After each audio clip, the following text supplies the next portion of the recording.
Hello aspirants, welcome to AKSIS academy daily current affairs. So ముందుగా నేను ఇచ్చిన క్వశ్చన్లో ఆన్సర్ చూస్తే కనుక ఇండస్ వ్యాలీ సివిలైజేషన్ గురించి గతంలో అడిగినటువంటి క్వశ్చన్ అడిగాను. The employed horse drawn chariots, ఇది ఆర్యన్ ఏజ్లో వచ్చాయి. సో కాబట్టి ఇది తప్పు. So answer is 1 and 2.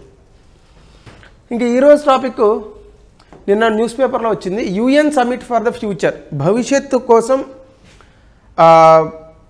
ఐక్యరాజ్య సమితిలో ఒక చిన్న సదస్సు జరిగింది. ఇందులో చాలా అంశాలు మాట్లాడారు. ముఖ్యంగా వస్తున్నటువంటి నూతన సాంకేతికత, అలాగే పెరుగుతున్నటువంటి యువత, వాళ్ళకు వచ్చేటటువంటి ఉపాధి అవకాశాలు, అలాగే సుస్థిర అభివృద్ధికి సంబంధించి ప్రపంచ దేశాలు అన్ని సస్టైనబుల్ డెవలప్మెంట్ గోల్స్ని యాక్సెప్ట్ చేసినప్పటికీ కూడా అవి చేరుకోవడానికి అభివృద్ధి చెందుతున్నటువంటి దేశాలు పడేటటువంటి కష్టాలు, ఇలాంటి అనేక అంశాల గురించి మాట్లాడారు. దీనికి ఇండియన్ ప్రైమ్ మినిస్టర్ కూడా వెళ్ళడం జరిగింది. సో దీనికి సంబంధించి ఈరోజు సెషన్లో మనం అసలు అక్కడ ఈ UN సమిట్ ఫర్ ఫ్యూచర్ మనకి ఎగ్జామినేషన్లో రావడానికి ఎలా అవకాశం ఉంది అనేది చూద్దాం. ముందుగా అసలు ఇది ఏంటి, ఈ సదస్సు, ఇందులో ఏ హైలైట్స్ ఉన్నాయి, అలాగే అందులో చర్చించినటువంటి సవాళ్ళు ఏంటి, భారతదేశం కొన్ని రిఫార్మ్స్ ప్రపోజ్ చేసింది, UN సెక్రటరీ జనరల్ కొన్ని రిఫార్మ్స్ ప్రపోజ్ చేశారు, అలాగే క్వశ్చన్ ఆఫ్ ద డే. ఇది మనం ఈరోజు చూడబోయేటటువంటి అంశాలు. ముందుగా న్యూస్లో ఎందుకుంది, UN secretary general call for urgent reforms, అంటే ఐక్యరాజ్య సమితికి అనుబంధంగా ఉన్నటువంటి సంస్థలు, అలాగే ఐక్యరాజ్య సమితిలో కూడా చాలా రకాల సంస్కరణలు తీసుకురావాలి. ముఖ్యంగా శాంతి, భద్రత, అలాగే ఫైనాన్స్, ఆర్థిక వ్యవస్థకు సంబంధించి ఈ 3 అంశాలకు సంబంధించి భవిష్యత్ ప్రణాళికను రూపొందించుకోవాలి. కాబట్టి దీనికి అన్ని దేశాలు కలిసి రావాలని చెప్పి UN secretary general Antonio Guterres ఈ సదస్సులో చెప్పడం జరిగింది. మన దేశం నుంచి ప్రైమ్ మినిస్టర్ గారు కూడా వెళ్ళారు. అయితే అసలు ఏంటి ఈ ప్యాక్ట్ ఫర్ ఫ్యూచర్, అంటే భవిష్యత్తు ఒప్పందం అసలు ఇది ఏంటి అనేది కనుక మనం చూస్తే, బేసికల్గా ఇది ఏం చెప్తుందంటే ప్రపంచంలో రానున్నటువంటి రోజుల్లో మనకి కొన్ని సవాళ్ళు అనేవి ఎదురవ్వబోతున్నాయి. ముఖ్యంగా సస్టైనబుల్ డెవలప్మెంట్ అంటే సుస్థిర అభివృద్ధి. ఏంటి సుస్థిర అభివృద్ధి అంటే, మనిషి ఇప్పుడు తనకున్నటువంటి వనరులను పాడు చేయకుండా భవిష్యత్తు తరాలకు అలాగే ఆ వనరుల్ని అప్పగిస్తూ ఆ వనరుల్ని ఇప్పుడు ప్రస్తుతం వాడుకోవడాన్ని సుస్థిర అభివృద్ధి అని అంటాం. సో ఈ సుస్థిర అభివృద్ధిని ఎలా చేరుకోవాలి, అలాగే శాంతి, ప్రపంచవ్యాప్తంగా యుద్ధాలు అవి జరగకుండా ఉంటే శాంతి ఆటోమేటిక్గా వస్తుంది, అంతే కదా. 3 భద్రత అంటే ఈ ముఖ్యంగా వచ్చేటటువంటి టెర్రరిజం కానీ, కొన్ని దేశాలకి తినడానికి తిండి ఉండదు, కానీ టెర్రరిజం అంటే ఉగ్రవాదం ప్రోత్సహించడానికి మాత్రం డబ్బులు ఉంటాయి వాళ్ళ దగ్గర. సో కాబట్టి ఇలాంటి వాటి నుంచి ఎట్లా ప్రపంచాన్ని కాపాడాలి, అలాగే డిజిటల్ కోఆపరేషన్. చాలా దేశాల్లో ఇప్పుడు డిజిటల్ రెవల్యూషన్స్ వచ్చాయి, డిజిటల్ విప్లవాలు. కానీ ఇంకా ఆఫ్రికన్ లాంటి కొన్ని దేశాలు, ఆసియాలో కొన్ని దేశాలు, ఇట్లాంటి చోట్ల ఇంకా ఈ డిజిటల్ రెవల్యూషన్ అనేది రాకుండా డిజిటల్ డివైడ్గానే ఉంది. ఇలా డిజిటల్ నుంచి వచ్చేటటువంటి నూతన సాంకేతికతలన్నింటినీ కూడా సహకారంతో ప్రపంచవ్యాప్తం మొత్తంగా దీన్ని అందించాలి. అలాగే ఫ్యూచర్ జనరేషన్స్ అంటే రానున్నటువంటి తరాలకు మనం ఎటువంటి భవిష్యత్తును ఇవ్వాలి, ఇలాంటి కొన్ని సవాళ్ళ గురించి వీళ్ళు మాట్లాడారు. అయితే ఇందులో చాలా అంశాల గురించి మాట్లాడుతూ గ్లోబల్ గవర్నెన్స్ అంటే ప్రపంచవ్యాప్తంగా ఉన్నటువంటి ఈ యొక్క పరిపాలన అనేటటువంటి అంశాన్ని ఏదైతే ఉందో దాని గురించి మాట్లాడారు. అలాగే global digital compact and declaration on future generations, ఈ మధ్యకాలంలో వస్తున్నటువంటి డిజిటల్ సాంకేతికత రానున్నటువంటి భవిష్యత్ తరాల మీద చాలా విపరీతమైనటువంటి ప్రభావాన్ని చూపిస్తుంది. దీనికి సంబంధించి ప్రపంచవ్యాప్తంగా మనం ఎటువంటి చట్టాలను రూపొందించాలి, ఎటువంటి విధి విధానాలను తీసుకురావాలి, భవిష్యత్ తరాలపైన దీని తాలూకా ప్రభావాన్ని పాజిటివ్ వేలో ఎట్లా నిర్మించాలి. ఎందుకంటే సాధారణంగా మనకి ఇంగ్లీష్లో కొటేషన్ ఉంటుంది, difficult times bring great men ఏం చేస్తారంటే, అంటే మనకి ఇబ్బందికరమైన పరిస్థితుల్లోంచి గొప్ప వ్యక్తులు పుడతారు, గొప్ప వ్యక్తులు ఇబ్బందికర పరిస్థితుల నుంచి మంచి పరిస్థితులను తీసుకొస్తారు. ఈ మంచి పరిస్థితులు వచ్చిన తర్వాత మళ్ళీ అందులోంచి లేజీ పీపుల్ వస్తారు, బద్ధకస్తులు వస్తారు, వీళ్ళు మళ్ళీ ప్రపంచాన్ని చెడగొడతారు, మళ్ళీ తిరగబడుతుంది. ఇది ఒక సైకిల్ అనమాట. ఇప్పుడు మనం చేసినటువంటి డిజిటల్ రెవల్యూషన్ రానున్నటువంటి భవిష్యత్ తరాల మీద చాలా విపరీతమైన నెగిటివ్ ఎఫెక్ట్ చూపిస్తోంది. ఆల్రెడీ ఇప్పటికే పిల్లలందరూ కూడా అసలు తల్లిదండ్రుల్లో మాట్లాడడం అనేసి ఫోన్లు ట్యాబ్లు ఇవే పట్టుకుని ఉంటున్నారు. చిన్నప్పుడు చుక్కలను చూడడము లేదా చంద్రుడిని చూస్తూ పాట పాడడాలు ఇవన్నీ ఉండేవి. ఇప్పుడేం లేవు. మొత్తం ఇవన్నీ కూడా ఇంటర్నెట్ గూగుల్లోనే వస్తున్నాయి అన్నమాట. సో ఇలా కాకుండా global digital compact and declaration on future generations అంటే భవిష్యత్ తరాల మీద అన్ని రకాల కోణాల్లోని కూడా ఈ డిజిటల్ యొక్క ప్రభావం అనేటటువంటిది ఎలా ఉంటుంది అనే అంశం గురించి ఇందులో మాట్లాడారనమాట.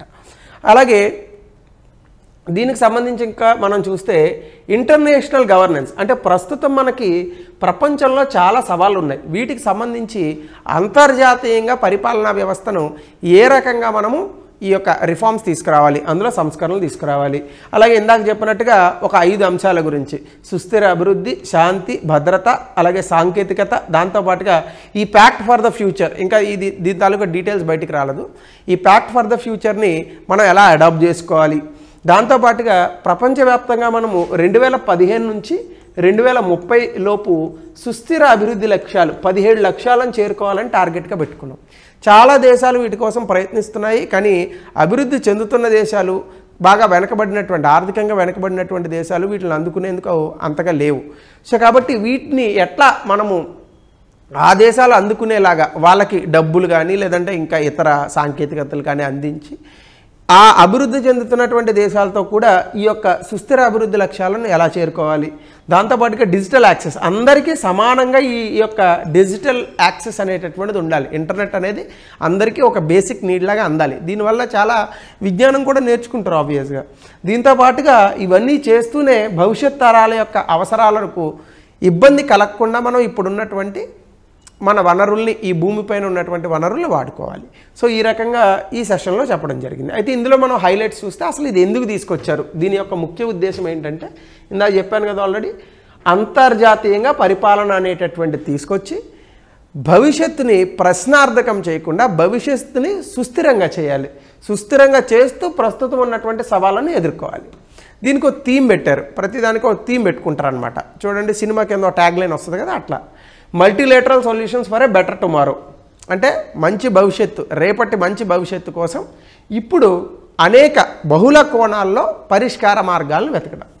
దీనికి ఇప్పుడు ఏం చేయాలి మనము, ఇగో ఈ యొక్క agreement pact for the future అనేటటువంటి దాన్ని 2 అనెక్సెస్తో దింపారు. సో దీన్ని యాక్సెప్ట్ చేయాలి. దాంతోపాటుగా గ్లోబల్ డిజిటల్ డిక్లరేషన్ అని ఒకటి ఉంది, దీన్ని కూడా యాక్సెప్ట్ చేయాలి. ఇది ఏం చేస్తుంది, ఒకవేళ మనం యాక్సెప్ట్ చేస్తే అంటే సుస్థిర అభివృద్ధి లక్ష్యాలను చేరుకోవడానికి, అలాగే ఈ మధ్య కాలంలో మనకి వాతావరణ మార్పుల వల్ల అనేక ప్రభావాలు కనిపిస్తున్నాయి. ఈ వాతావరణ మార్పుల్ని ఎలా తట్టుకోవాలి, దాంతోపాటుగా ఫాజిల్ ఫ్యూయల్స్ అంటే శిలాజ ఇంధనాలను వాడుతున్నాం. ఇంకొన్ని రోజులకి అయిపోతాయి శిలాజ ఇంధనాలు. బొగ్గు ఏమన్నా ప్రతిరోజు తవ్వుతూ ఉంటే భూమిలోంచి పుడుతూ ఉంటుందా, అదేమన్నా మొక్క ఏంటి పుట్టడానికి, బొగ్గు అయిపోతుంది ఆబ్వియస్గా. సో ఇలా బొగ్గు, ముడి చమురు ఇలాంటివి వాడేసామనుకోండి, తర్వాత ఏం చేయాలా ఫ్యూచర్ జనరేషన్స్. కాబట్టి మనం ఇప్పుడు ఖచ్చితంగా ఈ యొక్క శిలాజ ఇంధనాల నుంచి బయటకు వచ్చి రెన్యూబుల్ ఎనర్జీ అంటే పునరుత్పాదక శక్తి వైపు ప్రయాణించాలి. అది ఎట్లా, దాంతోపాటుగా న్యూక్లియర్ డిసార్మెంట్. ఇప్పుడు మొత్తం ఈ భూమిని నాశనం చేయడానికి కావలసినంత సరిపోయేంత అణుబాంబులు ఉన్నాయి. ఈ అణుబాంబులను పూర్తిగా అన్ని దేశాల నుంచి తొలగించాలి అనేటటువంటిది మరొక అంశం. దీంతోపాటు మనం చేయబోయేటటువంటి పరిపాలన అంతా కూడా ఆర్టిఫిషియల్ ఇంటెలిజెన్స్ అంటే కృత్రిమ మేధస్సు ఆధారంగా త్వరితగతిన మనము అద్భుతమైన నిర్ణయాలు తీసుకునే విధంగా గవర్నెన్స్లో కూడా ఏఐ పట్టుకురావాలనేటటువంటిది ఈ డిజిటల్ రెవల్యూషన్లో ఒక అంశం అనమాట. అంటే అన్ని రకాలుగానే ఆలోచిస్తారు. ఏఐ వీటిని ఎంత బెటర్గా వాడాలి, దీనివల్ల ప్రభావాలు కూడా ఈ నెగిటివ్ ప్రభావాలు ఏవైతే ఉంటాయో వాటిని ఎలా తగ్గించాలి, అన్ని అంశాలు మాట్లాడారు. అలాగే గ్లోబల్ డిజిటల్ కాంపాక్ట్ ఇందా చెప్పిందే. సో దాంతోపాటుగా long term thinking considering the interest of future generations అంటే దీర్ఘకాలిక ఆలోచనలతో రాబోయేటటువంటి తరాల యొక్క భవిష్యత్తును ప్రశ్నార్థకం చేయకుండా బెటర్గా ఉంచాలా. దాంతోపాటుగా ఇండియా స్టాన్స్, భారతదేశం ఏం చెప్తుంది, ఎప్పటి నుంచో భారతదేశం ఐక్యరాజ్య సమితిలో ఉన్నటువంటి ఐక్యరాజ్య సమితి భద్రతా మండలిలో రిఫార్మ్స్ తీసుకురావాలని ప్రయత్నిస్తోంది. అంటే ప్రపంచ దేశాల్లో భద్రతా మండలిలో ఉన్నవి 5 పర్మనెంట్ దేశాలు. ఈ 5 పర్మనెంట్ దేశాలతో ఇంక ఏ దేశానికి వీటో పవర్ ఉండదు, ఈ 5 దేశాలకే ఉంటుంది. అంటే ఉదాహరణకి ఇప్పుడు ఫర్ ఎగ్జాంపుల్ ఏ దేశాల మీద కన్నా యుద్ధానికి వెళ్ళాలనుకోండి, ఐక్యరాజ్య సమితి భద్రతా మండలిలో 5 దేశాలు ఒప్పుకుంటేనే ఐక్యరాజ్య సమితి ద్వారా యుద్ధానికి వెళ్ళొచ్చు. ఎవరెవరు వాళ్ళు, America, China, UK, Russia, America, China, UK, Russia, ఇంకొకరు ఎవరో మిగిలిపోయారు, ఫ్రాన్స్, అంతే కదా. అమెరికా, యూకే, రష్యా, చైనా, 5 దేశాలు మొత్తం. Yes, ya, right. మొత్తం 5గురికి కూడా అణ్వాయుధాలు ఉంటాయి. ఇప్పుడు ఈ 5 దేశాలు కాకుండా మరి ఈ 5 దేశాలకి మాత్రమే వీటో పవర్ ఉంటుంది. అంటే ఈ 5 దేశాల్లో ఏ దేశం వద్దన్నా యుద్ధానికి వెళ్ళడం అవ్వదు. సో ఈ 5 దేశాలకి ఎందుకు ఇచ్చారంటే ఈ 5 దేశాల దగ్గర అణ్వాయుధాలు ఉన్నాయి. ఇంకా ఏ దేశము అణ్వాయుధాలు సమకూర్చుకోవడానికి వీల్లేదు. అఫ్కోర్స్ దొంగతనంగా ఇండియా, పాకిస్తాన్, నార్త్ కొరియా వీళ్ళందరూ కూడా అణ్వాయుధాలను సమకూర్చుకున్నారు, ఇజ్రాయిల్, ఈ దేశాలు. బట్ ఇప్పుడు భారతదేశం ఏముంటుందంటే అది ఎప్పుడో 1945లో పెట్టారు ఆ రూలు. ఇప్పుడు ఇంకా దేశాలను తీసుకురండి, బ్రెజిల్, అలాగే జపాన్, జర్మనీ, ఇండియా, ఈ దేశాలన్నింటినీ కలిపితే G4 అంటారు. సో ఈ దేశాలకు కూడా ఇందులో ఇవ్వండి అని చెప్పేసి అడుగుతుంది అనమాట. అలా ఐక్యరాజ్య సమితిలో చాలా వరకు సంస్కరణలు తీసుకురావాలి. దాంతోపాటుగా డిజిటల్ గవర్నెన్స్ అంటే డిజిటల్ పద్ధతుల్లో పరిపాలన సాగించాలి. దాంతోపాటు సెక్యూరిటీ కౌన్సిల్ మెంబర్షిప్, ఇందా చెప్పాను కదా, ఐక్యరాజ్య సమితి భద్రతా మండలి. దాంతోపాటుగా UN జనరల్ అసెంబ్లీలో కూడా రిఫార్మ్స్ ప్రపోజ్ చేసింది భారతదేశం. సో ఈ రకంగా ఈ యొక్క ఫ్యూచర్ సమ్మిట్ తాలూకా హైలైట్స్ చెప్పచ్చు. అయితే ఇందులో ఏ ఛాలెంజెస్ తీసుకున్నారు? ఇందాక చెప్పినవే సస్టైనబుల్ డెవలప్మెంట్, సుస్థిర అభివృద్ధి, అంటే అభివృద్ధి చెందుతున్నటువంటి దేశాలు ఏవైతే ఉన్నాయో వాటిని సాధికారత వైపు నడిపించండి. అంటే వాళ్ళకి కొంతలో కొంత డబ్బు సహాయము, ధన సహాయము ఇవన్నీ చేసి వరల్డ్ బ్యాంకు, IMF ద్వారా వాళ్ళు ఇబ్బంది పడకుండా ఆ దేశాల్లో పేదరికం తగ్గేట్టుగా చర్యలు తీసుకోండి. అలాగే పీస్ అండ్ సెక్యూరిటీ, న్యూక్లియర్ డిసార్మమెంట్, అంటే ఈ భూమిపైన పీస్ రావాలి అంటే ముందుగా ఏం పోవాలి?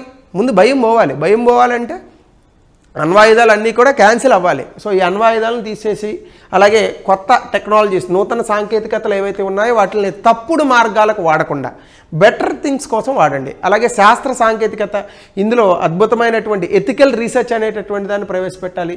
దాంతోపాటుగా ఉమెన్ ఎవరైతే ఉన్నారో ఆడవారు, స్త్రీ సాధికారత సాధించాలి. అలాగే జ్ఞానాన్ని పెంపొందించే విధంగా ఉండాలి.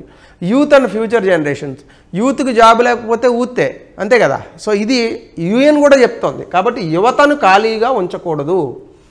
యువతకి ఎప్పుడు కూడా ఉపాధి అవకాశాలు లభించాలి, అది ఏదైనా కూడా. అలాగే ప్రపంచవ్యాప్తంగా మనము గ్లోబల్ గవర్నెన్స్ అనేటటువంటిది ఏదైతే ఉందో, అంటే ప్రపంచవ్యాప్తంగా ఉన్నటువంటి ఈ యొక్క పరిపాలన వ్యవస్థ ఏదైతే ఉందో ఈ పరిపాలనా వ్యవస్థని ఇంకా బెటర్ చేయాలి. దాంతోపాటు UN సెక్యూరిటీ కౌన్సిల్ ఏదైతే ఉందో ఇక్కడ ఆఫ్రికాను కూడా రిప్రజెంట్ చేయాలి. అలాగే స్పేస్లో ఇప్పుడు ఆర్మ్స్ రేస్ పెరుగుతుంది. ప్రతివాడు స్పేస్లో నుంచి ఇంకా ఏదో చేద్దాం, దాని మీద యుద్ధాలు చేద్దాం, అది చేద్దాం, ఇట్లాంటివన్నీ కూడా వీటిని తగ్గించాలి. ఇవన్నీ కూడా అందులో చెప్పినటువంటి ఛాలెంజెస్.